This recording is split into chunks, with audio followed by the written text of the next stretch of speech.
Hello student, welcome to our online platform. दोस्तों, आज हम आधुनिक भारत के इतिहास में 1857 की क्रांति के बारे में बात करेंगे। देखिए, सबसे पहले मैं ये बताना चाहूँगा कि देखिए ये क्लास जो है वो आप कोई सी भी सिविल सर्विसेज की तैयारी कर रहे हो उसके लिए इम्पोर्टेंट है।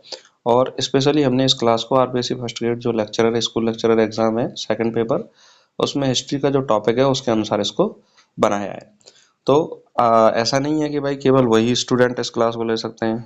आप कोई भी एग्जाम जिसमें भारत का इतिहास आता है वहाँ पर 1857 की क्रांति से क्वेश्चन पूछा जाता है, तो उस एग्जाम की यदि आप तैयारी कर रहे हो तो इस क्लास को अटेंड कर सकते हो। तो चलिए हम शुरुआत करते हैं 1857 की क्रांति। इसका स्वरूप क्या है, घटनाएं क्या हैं, इसका महत्व क्या है और इसका परिणाम क्या निकला। तो इन सभी के बारे में हम बात करते हैं। और ये किसके अंतर्गत आता है? आधुनिक भारत इतिहास के अंतर्गत आता है। 1857 की क्रांति से देखिए, नॉर्मली परीक्षाओं में अक्सर जो परीक्षा होती है जिसमें इंडिया जीके आती है वहां पर क्वेश्चन पूछा ही जाता है। और स्कूल लेक्चरर हिस्ट्री सब्जेक्ट में भी यहाँ से क्वेश्चन पूछा जाएगा, तो इसको हम एक रिवीजन के तौर पे इस क्लास को देखेंगे। और थोड़े से समय में इस क्लास को कम्प्लीटली पढ़ लेंगे और हमें ये समझ में आएगा कि भाई 1857 की क्रांति किस तरह की थी और उसके क्या परिणाम निकले, इसका क्या महत्व हमारे लिए है। तो चलिए शुरुआत करते हैं। सबसे पहले हम बात करते हैं 1857 की क्रांति। भारतीय इतिहास की एक ऐतिहासिक घटना है जिसने ब्रिटिश शासन की नींव को हिलाकर रख दिया था। देखिए, अगर हम बात करें कि 1857 की क्रांति के बारे में, तो ऐसा ऐसा पहला बड़ा विद्रोह था जिससे ब्रिटिश शासन जो है वो पूरा परेशान हो जाता है और यह सोचने पर मजबूर हो जाता है कि हमें अपनी नीतियां भारत में क्या करनी होंगी, बदलनी होंगी। इस तरह से हम शासन नहीं कर सकते, तो अपनी नीतियों में उन्होंने बदलाव किया और आगे जाकर अलग अलग अधिनियम के माध्यम से भारत की जो शासन व्यवस्था है उसका संचालन किया। इसने भारत में ब्रिटिश साम्राज्य के विरुद्ध पहला सशस्त्र संघर्ष अपनाया। यानी 1857 की क्रांति को भारत का पहला सशस्त्र संघर्ष माना जाता है। 1857 में जो हुआ था ब्रिटिश शासन के विरुद्ध, तो हम इसको 1857 की क्रांति को भारत का पहला स्वतंत्रता संग्राम भी कह सकते हैं। कुछ कारण थे, कुछ असफलताएं भी यहाँ पर मिली हैं, क्योंकि ये सफल नहीं हुआ तो उनके कई कारण थे, पर फिर भी संगठित रूप से पहला जो विद्रोह हुआ जिसमें शस्त्र का प्रयोग किया गया, वो कौन सी 1857 की क्रांति है। यह क्रांति मूलतः सैन्य असंतोष के रूप में शुरू हुई। यानी अगर इसकी बात करें शुरुआत कैसे हुई, तो जो सैनिक थे वो असंतोष के रूप में इसको शुरू करते हैं और धीरे धीरे यह एक व्यापक जन विद्रोह का रूप ले बैठी। तो सैनिक विद्रोह से शुरुआत के बाद ये इसकी जो आग है वो आम जनमानस तक पहुंची और आम जनमानस ने, कुछ नवाबों ने, कुछ राजाओं ने इस विद्रोह को क्या दिया, आग दी। और ये जन विद्रोह के रूप में ये क्या हुआ, विद्रोह विस्फोट के रूप में फूटा, जिससे अंग्रेजी शासन जो है वो पूरा तरह से हिल गया। तो हम कह सकते हैं कि भाई 1857 की क्रांति जो है भारतीयों द्वारा व्यापक स्तर पर प्रथम बार किया गया विद्रोह था। और वीर सावरकर ने 1857 की क्रांति को भारत का पहला स्वतंत्रता संग्राम भी कहा है। और ये शुरुआत जो इसकी होती है वो सैनिक विद्रोह के रूप में होती है, लेकिन ये बाद में बहुत बड़े क्षेत्र में फैल जाती है और एक जन विद्रोह का रूप ले लेती है। आगे हम बात करें 1857 की क्रांति का स्वरूप क्या था, नेचर ऑफ रिवॉल्ट। 1857 की क्रांति के स्वरूप को लेकर इतिहासकारों में मतभेद है। कोई इतिहासकार इसको स्वतंत्रता संग्राम कहता है, कोई कुछ कह रहा है, कोई सामान्य जन विद्रोह कहता है, कोई सैनिक असंतुष्ट विद्रोह कहता है। अगर हम राष्ट्रवादी दृष्टिकोण से देखें तो इसे भारत का पहला स्वतंत्रता संग्राम कहा है बीडी सावरकर ने। किसने कहा है? बीडी सावरकर ने भारत का पहला स्वतंत्रता संग्राम कहा है। ये क्वेश्चन जो है वो नॉर्मली एग्जाम में पूछा जाता है कि किस व्यक्ति ने 1857 की क्रांति को भारत का पहला स्वतंत्रता संग्राम कहा है, तो किसने कहा है? बीडी सावरकर ने। इसमें राष्ट्रभक्ति की भावना और विदेशी शासन से मुक्ति का उद्देश्य था। यानी कि इन्होंने किस आधार पर कहा? इस आधार पर कहा कि भाई विदेशी शासन से मुक्ति का उद्देश्य था और अपने राज्य की मुक्ति के लिए एक भावना विकसित हुई आमजन में, जिन्होंने विद्रोह किया। तो इसीलिए इसको भारत का पहला स्वतंत्रता संग्राम बीडी सावरकर ने कहा। मैं अभी अभी आपको बता रहा था कि भाई अलग अलग जो इतिहासकार हैं उनका मानना 1857 की क्रांति के बारे में अलग अलग है। अगर हम औपनिवेशिक दृष्टिकोण से देखें, यानी अंग्रेज इतिहासकारों के दृष्टिकोण से देखें, जैसे ट्रेवेलियन है, सीले है, इसने केवल 1857 की क्रांति को सैनिक विद्रोह माना। क्या माना है? केवल सैनिक विद्रोह। तो ये भी कथन पूछा जाता है कि भाई ट्रेवेलियन और सीले के अनुसार 1857 की क्रांति क्या था? एक सैनिक विद्रोह था। ये सही बात है कि 1857 की क्रांति जो है वो सैनिक विद्रोह के रूप में शुरू हुई, लेकिन ये समाप्त तो सैनिक विद्रोह के रूप में नहीं हुई। यह उस समय जब समाप्त हुई तो ये एक जन आंदोलन था। उनके अनुसार इसमें कोई स्पष्ट योजना या राष्ट्रवाद नहीं था। हाँ, यहाँ इस बात से हम सहमत हो सकते हैं कि राष्ट्रीय जो विचारधारा थी वह उस समय नहीं थी। अपने राज्य को स्वतंत्र कराने वाली विचारधारा थी कि भाई कोई झांसी राज्य के अंतर्गत है, कोई अवध राज्य के अंतर्गत है, ऐसी विचारधारा तो थी। तो राष्ट्रवाद की उस समय विचारधारा 1857 की क्रांति में नहीं हुई, लेकिन 1857 की क्रांति के परिणाम स्वरूप आने वाले जितने भी आंदोलन हुए थे उसके उसके द्वारा जो है, जो उन आंदोलनों के द्वारा राष्ट्रवादी भावना को क्या मिली? प्रेरणा मिली। तो कहीं न कहीं 1857 की क्रांति में एक छोटे स्वरूप में राष्ट्रवाद को देखा जा सकता है। अब हम बात करें समन्वयवादी दृष्टिकोण के बारे में बात करें तो एसएन सेन, बिपिन चंद्र पाल आदि का मानना है कि यह सैनिक विद्रोह था। जन आंदोलन और राजनीतिक असंतोष तीनों का सम्मिलित रूप था। तो एसएन सेन ने माना, बिपिन चंद्र पाल ने क्या माना कि यह सैनिक विद्रोह, जन आंदोलन और राजनीतिक असंतोष तीनों के सम्मिलित रूप था। निष्कर्ष के रूप में हम कह सकते हैं कि यह क्रांति एक विद्रोह थी जिसमें राजनीतिक, सामाजिक, आर्थिक और धार्मिक असंतोष एक साथ फूटा था। क्योंकि राजनीतिक रूप से जो है अंग्रेजी शासन अत्याचार कर रहा था, सामाजिक रूप से समाज को प्रभावित किया जा रहा था, आर्थिक रूप से भारतीयों के उद्योग धंधों को प्रभावित किया जा रहा था और धर्म पर क्या है?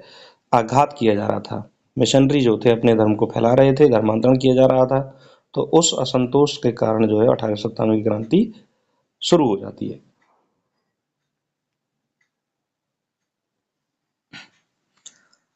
अब देखिए शॉर्ट रूप में अगर हम इसको समझें कि स्वदेशी विद्रोह जो है किसने कहा है? बी डी सावरकर ने। अधिकांश भारतीय विद्वान इसे भारत का पहला स्वतंत्र संग्राम मानते हैं और बी डी सावरकर ने भारत का पहला स्वतंत्र संग्राम की इसको संज्ञा दी।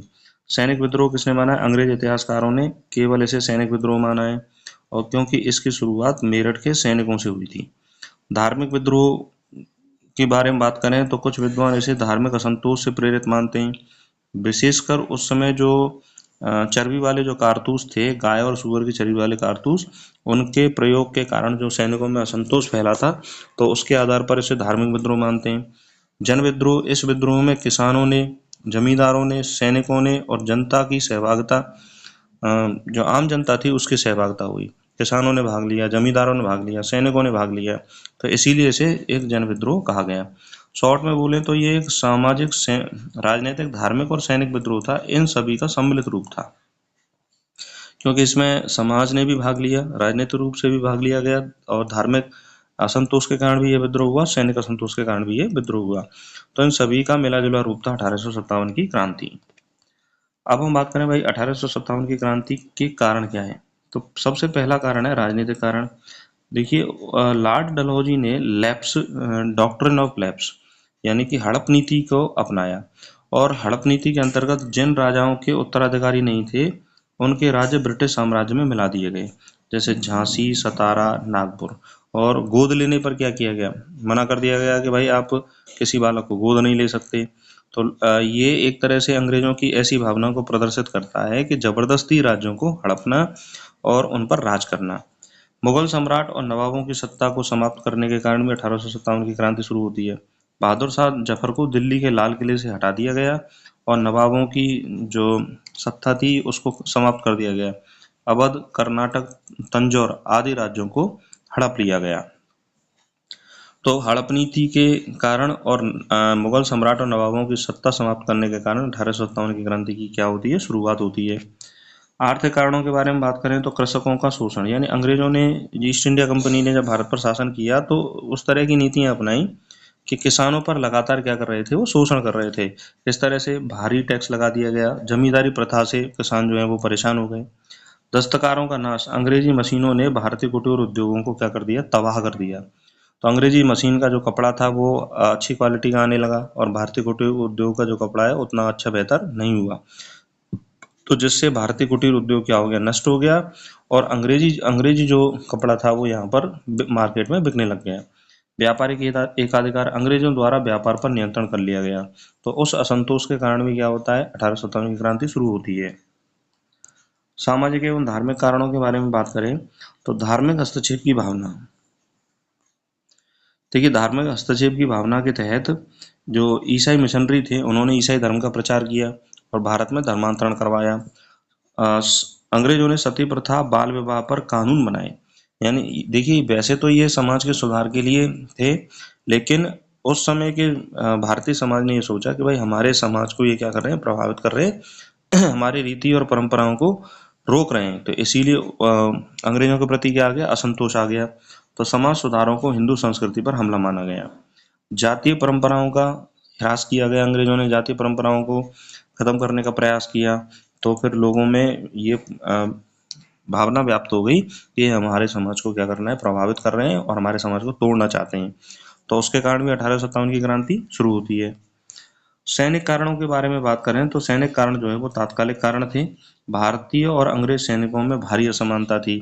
असमानता कैसी थी कि भाई भारतीय जो सैनिक थे उनको कम वेतन मिलता था और अंग्रेज सैनिकों को ज़्यादा वेतन मिलता था। भारतीय सैनिकों को प्रमोशन कुछ एक दो प्रमोशन ऊपर दिए जाते थे और अंग्रेजों को उच्च पद दिए जाते थे। भारतीय सैनिकों को कम वेतन और पदोन्नति में भेदभाव किया जाता था। भारतीय सैनिकों को न तो उच्च पद दिए जाते थे और न ही सम्मान दिया जाता था। एनफील्ड राइफल, देखिए ये तात्कालिक कारण था। उस समय एक नई राइफल आई थी, एनफील्ड राइफल। एनफील्ड राइफल के कारतूस में गाय और सूअर की चर्बी की अफवाह फैल गई, जिससे धार्मिक आस्था क्या हुई, आहत हुई। उसके कारण सैनिकों में असंतोष आ जाता है और 1857 की क्रांति क्या होती है, शुरू होती है।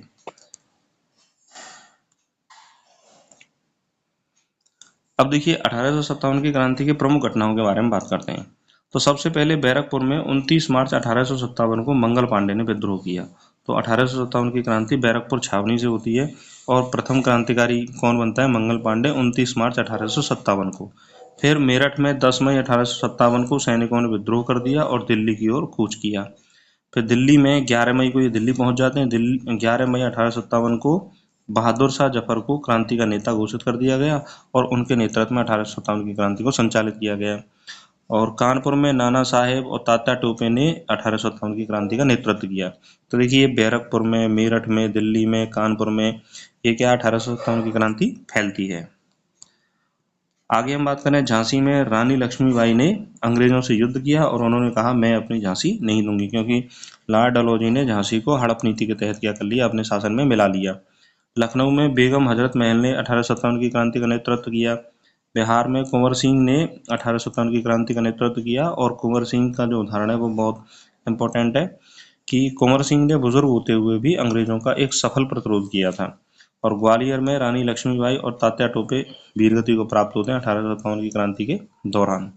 तो इस तरह से ये, अगर हम बोलें कि उत्तरी भारत के इलाकों से और मध्य भारत में, लगभग मध्य भारत में ये 1857 की क्रांति फैल जाती है।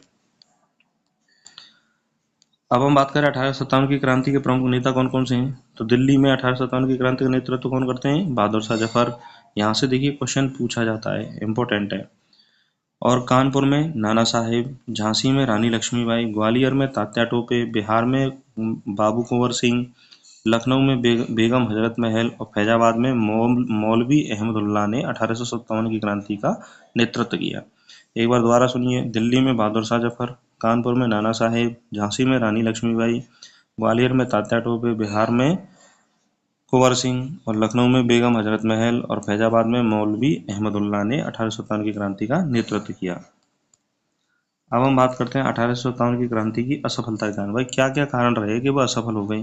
तो सबसे पहला कारण है केंद्रीय नेतृत्व की कमी, यानी कि 1857 की क्रांति में एक कोई ऐसा केंद्रीय नेतृत्व नहीं था जो योजनाबद्ध तरीके से उस क्रांति को चलाता और अंग्रेजों को पूरी तरह से उखाड़ फेंकता। तो इसमें केंद्र संगठन या कोई रणनीति नहीं थी। दूसरा प्रमुख कारण था सीमित क्षेत्र, यानी 1857 की क्रांति लगभग दिल्ली से लेकर और मध्य भारत तक ही सीमित रही। जो भारत के अन्य हिस्से थे उन्होंने 1857 की क्रांति में कोई सहयोग नहीं दिया। यह विद्रोह मुख्यतः उत्तर भारत तक सीमित रहा। प्रिंसली स्टेट का कोई सहयोग नहीं मिला, यानी पंजाब ने, हैदराबाद ने, कश्मीर आदि जो स्टेट थे, राजा थे, उन्होंने 1857 की क्रांति में क्रांतिकारियों का साथ नहीं दिया। उसके कारण भी 1857 की क्रांति असफल हुई। और अगला कारण है आधुनिक हथियारों की कमी। देखिए, जहां अंग्रेज बंदूकों से लड़ रहे थे, वहां पर भारतीय सैनिक जो है वो पुराने हथियारों से लड़ रहे थे, तलवारों से लड़ रहे थे, तो उस आधुनिक हथियार की कमी के कारण 1857 की क्रांति फेल हो जाती है। और अगला जो है संचार का अभाव। देखिए, संचार व्यवस्था अच्छी नहीं थी, तो एक नियमित नियमित समय पर 1857 की क्रांति जो है वो शुरू नहीं हो पाई, तो संचार के अभाव के कारण भी असफल हो गई। और अगला है ब्रिटिश सैन्य शक्ति और साधनों की अधिकता।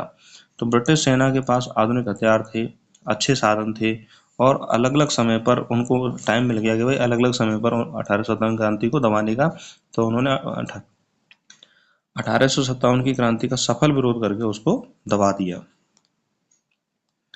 देखिए, असफलता के कारण के बाद हम बात करते हैं 1857 की क्रांति के क्या परिणाम निकले। सबसे पहले हम बात करते हैं राजनीतिक परिणाम।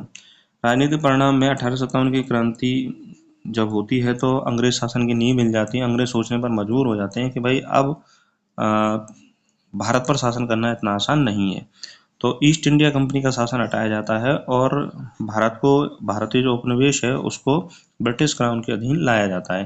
तो सबसे पहले अधिनियम आता है भारत सरकार अधिनियम 1858। इस अधिनियम के तहत ईस्ट इंडिया कंपनी का शासन का अंत हो जाता है। भारत की सत्ता अब ब्रिटिश क्राउन के अधीन रानी विक्टोरिया के अधीन आ गई 1858 के तहत। और गवर्नर जनरल को वायसराय बोला गया, यानी गवर्नर जनरल किस नाम से जाना गया? वायसराय के नाम से। और पहला वायसराय कौन बना? Lord Canning. तो पहला वायसराय बनता है लॉर्ड कैनिंग 1858 की अधिनियम के तहत। तो यह पहला राजनीतिक परिणाम था। दूसरा है प्रशासनिक परिवर्तन होते हैं।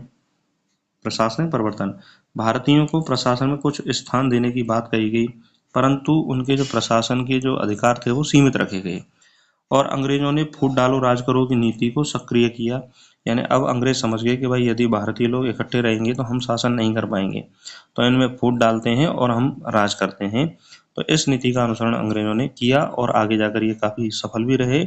और 1857 के बाद 1947 तक ये राज करते हैं और बहुत एक लंबे समय के इंतजार के बाद भारत को स्वतंत्रता मिलती है। सेना में परिवर्तन किया, भारतीय सैनिकों की संख्या को कम किया गया, ब्रिटिश सैनिकों की संख्या को बढ़ाया गया। और भारतीय सैनिक एकजुट न हो सकें तो उनको अलग अलग जगह क्या किया गया? तैनात किया गया। जातियों क्षेत्रों के अनुसार सैनिकों को बांट दिया गया ताकि वे संगठित न हो सकें। सामाजिक परिणाम क्या निकला? देखिए, अंग्रेज अब भारतीय समाज में हस्तक्षेप करने से बचे, क्योंकि सामाजिक असंतोष के कारण 1857 की क्रांति शुरू हुई। तो अंग्रेजों को लगा कि भाई यदि हम भारतीय समाज को हस्तक्षेप करेंगे तो कहीं ना कहीं ये विद्रोह दोबारा हो सकता है। तो उन्होंने समाज में हस्तक्षेप करना क्या कर दिया? बंद कर दिया। धार्मिक सहिष्णुता का झूठा दिखावा करने लगे। और अंतिम परिणाम था बहादुर शाह जफर की गिरफ्तारी की जाती है, उसे रंगून भेजा जाता है और वहीं बहादुर शाह जफर की क्या हो जाती है? मृत्यु हो जाती है। तो ये सारे परिणाम जो है 1857 की क्रांति के तहत हुए। और कहीं ना कहीं 1857 की क्रांति जो है असफल तो हुई, पर लेकिन इसने राष्ट्रीय भावना को क्या कर दिया? प्रेरित कर दिया, जो राष्ट्रीय आंदोलन के रूप में क्या होते हैं? शुरू होते हैं और भारत को एक राष्ट्रवाद की भावना की ओर अग्रसर करते हैं। अब हम बात करें 1857 की क्रांति का क्या महत्व है, तो देखिए, यह भारत की स्वतंत्रता के संघर्ष की पहली चिंगारी थी। यानी भारत की स्वतंत्रता का पहला विद्रोह कौन सा था? 1857 की क्रांति थी। इसने जन जागरण का मार्ग प्रशस्त किया। इससे अंग्रेजों को यह समझ में आई कि भारतीयों को दबाकर रखना आसान नहीं है। यह क्रांति आने वाले राष्ट्रीय आंदोलन की क्या बनी? नींव बनी। तो ये कुछ महत्व है 1857 की क्रांति का, जो बहुत ही ज्यादा आगे जाकर क्या होता है? सफल होता है। आगे हम बात करें, यह भारत में अंग्रेजों के खिलाफ पहला संगठित विद्रोह था। तो हम पहले ही चर्चा कर चुके हैं कि ये पहला संगठित विद्रोह था अंग्रेजों के खिलाफ। विभिन्न क्षेत्रों और जातियों धर्म के लोग इसमें भाग लिया था, तो यह एकता को प्रदर्शित करता है। इस क्रांति ने आने वाले राष्ट्रीय आंदोलनों की नींव रखी। तो राष्ट्रीय आंदोलन की शुरुआत जो होती है वो 1857 की क्रांति के बाद होती है, और इससे अंग्रेज सरकार ने अपनी नीतियों पर पुनर्विचार करने हेतु क्या कर दिया? मजबूर कर दिया। तो कहीं ना कहीं 1857 की क्रांति पूरी तरह से सफल तो नहीं हुई, पर इसने अपनी सफलता के बीज को बो दिया था। ऐतिहासिक दृष्टिकोण देखें तो बी डी सावरकर ने इसे प्रथम स्वतंत्रता संग्राम कहा है। बी डी सावरकर ने क्या कहा है? प्रथम स्वतंत्रता संग्राम। ये पूछा जाता है एग्जाम में। आर.सी. मजूमदार ने असंगठित अस्पष्ट उद्देश्य वाला विद्रोह कहा है, और आर.सी. मजूमदार ने ही कहा था कि यह एक स्वतंत्रता आंदोलन नहीं हो सकता। बिपिन चंद्र पाल ने, यह भारत की आत्मा की पहली पुकार थी। बिपिन चंद्र पाल के अनुसार क्या है, 1857 की क्रांति भारत की आत्मा की पहली पुकार थी। तो ये क्वेश्चन कैसे पूछा जाता है, कथन पूछता है कि भाई ये कथन किस इतिहासकार ने कहा है। तो बिपिन चंद्र पाल ने क्या कहा है 1857 की क्रांति को, भारत की आत्मा की पहली पुकार। सैयद अहमद खान ने इसे केवल सैनिक विद्रोह माना है। क्या माना है, केवल सैनिक विद्रोह। एस.एन. सेन ने सैनिक विद्रोह और जन आंदोलन या जन असंतोष के रूप में माना है कि सैनिक विद्रोह भी था और जन आंदोलन भी था। तो ये कुछ इतिहासकार जो हैं वो अपने दृष्टिकोण से 1857 की क्रांति के बारे में बोलते हैं कि भाई ये सैनिक विद्रोह है या जन विद्रोह है। अब देखिए एग्जाम के लिए इंपॉर्टेंट पॉइंट के बारे में बात करें तो पहला स्वतंत्रता संग्राम का प्रारंभ कब हुआ, 29 मार्च 1857 को मंगल पांडे के द्वारा शुरू किया गया बैरकपुर छावनी में। मेरठ में विद्रोह की तिथि कब हुई, 10 मई 1857 को। बहादुर शाह जफर का नेतृत्व 11 मई 1857 को। तात्या टोपे ने कानपुर और ग्वालियर से 1857 क्रांति में जुड़े। रानी लक्ष्मीबाई ने कहा था कि मैं अपनी झांसी नहीं दूंगी। और भारत सरकार अधिनियम आया 1858, 1 नवंबर 1858 से ये लागू हुआ। और अब जो भारत का शासन है वो ईस्ट इंडिया कंपनी के तहत नहीं हुआ, ब्रिटिश ताज के तहत आ गया, ब्रिटिश क्राउन के तहत आ गया। और गवर्नर जनरल को क्या बोला गया, वायसराय बोला गया। क्या बोला गया, वायसराय। अब देखिए निष्कर्ष के रूप में यदि हम बात करें 1857 की क्रांति भले ही असफल रही, लेकिन यह भारत में राष्ट्रीय चेतना का पहला स्पष्ट संकेत था। इसने जनता में स्वतंत्रता के बीज बोए और भविष्य में भारतीय राष्ट्रीय आंदोलन को गति दी। यह क्रांति भारतीय स्वाधीनता संग्राम की प्रेरणा स्रोत बनी। तो कहीं न कहीं 1857 की क्रांति असफल तो होती है, लेकिन इसने राष्ट्रीय चेतना को क्या दिया, बढ़ावा दिया और स्वतंत्रता के बीज को बोया। तो इस तरह से दोस्तों हमने इस चैप्टर को रिवाइज किया। आशा करता हूँ कि आपको ये चैप्टर समझ में आया होगा। और जो भी स्टूडेंट हिस्ट्री विषय से तैयारी कर रहे हैं वो इस चैनल को जरूर सब्सक्राइब करें। और आरपीएससी फर्स्ट ग्रेड की हिस्ट्री की जो क्लासेज हैं वो हमने बहुत सारी क्लासेज ले रखी हैं, उनको जरूर अटेंड करें। आपके रिवीजन में, आपकी पढ़ाई में ये क्लासेज जो है वो बहुत ज़्यादा लाभ देंगी और एक फास्टली अपने सिलेबस का क्या कर सकते हो, आप रिवीजन कर सकते हो। और अपने दोस्तों को शेयर करें, अपनी तैयारी करते रहें। नमस्कार, धन्यवाद।